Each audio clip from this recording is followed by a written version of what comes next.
I don't know if you've seen this week's copy of Newsweek yet, but the cover story about sexism in Silicon Valley has a lot of people talking because of the image that's on the cover. It shows a drawing of a woman, thin, wearing red high heels and a short red dress, with a computer cursor lifting the bottom of her skirt. The illustrator who designed the cover, who's a man, told the Huffington Post that it was his intention to depict the harassment that women suffer, and that he thinks the drawing does exactly that. What do you think? Okay, first of all, take it with a grain of salt when a man is talking about sexism, but I will say I tended to side with the artist.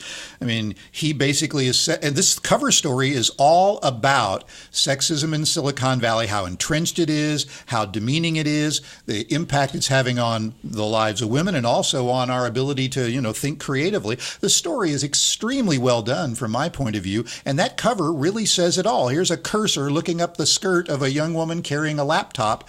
Okay, I can see how some women might say that this is sexism in service of exposing sexism. But when the guy was asked about it, he was criticized in a lot of places, including some folks on the Today Show, apparently. He said, they're just not serious. He says one moment they're outraged about this supposed sexist image, and the next segment is about 50 Shades of Grey, followed by a hot new swimsuit segment. So come on. I think you're absolutely right. I think part of this is that when you start talking about sexism, you can find it anywhere.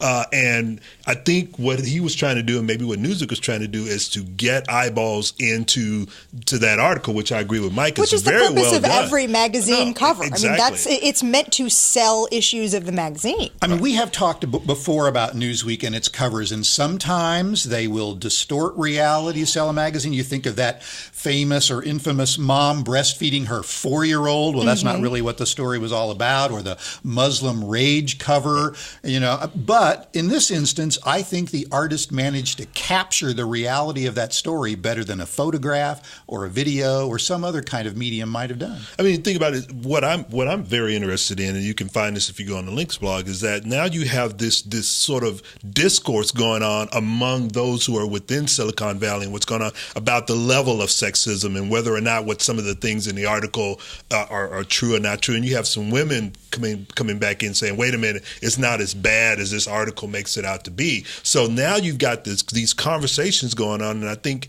that's when you can really start talking about the issue, and maybe that'll lead to some substantive change in what's going on out there. That, to me, is the story more so than its cover. And that's what good journalism does, is it sparks conversations and brings on change.